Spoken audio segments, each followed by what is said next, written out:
Safeer, happy birthday. നാളെ birthday അല്ലേ? നാളെയാണോ? അതെന്തിപ്പോ? Thank you mister Shaan.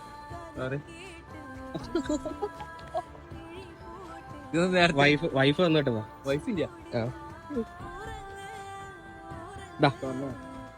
ഈ ബില്ലും തരാൻ പറഞ്ഞു. ഗിഫ്റ്റ് കൊടുത്ത ബില്ല് ബില്ല് ഇവിടെ നിന്ന് മേടിക്കാൻ പറഞ്ഞു. പൈസ മേടിക്കണ്ടേ? ഞാൻ തരാണ്ട് പറഞ്ഞോ. 1500. 1500 കാശിലെ കാർഡുണ്ട്. അയ്യോ കാർഡിന് ബാലൻസ് ഇല്ല. അവള് 2 വാച്ച് എടുത്തിട്ടുണ്ടായിരുന്നു. അപ്പൊ 2 വാച്ച് നിന്റെ ഈ വാച്ചും കൂടെ ചേർത്ത് 1500. അങ്ങനെ 1500 പോയി കിട്ടി. ആയില്ല. Happy birthday. Thank you.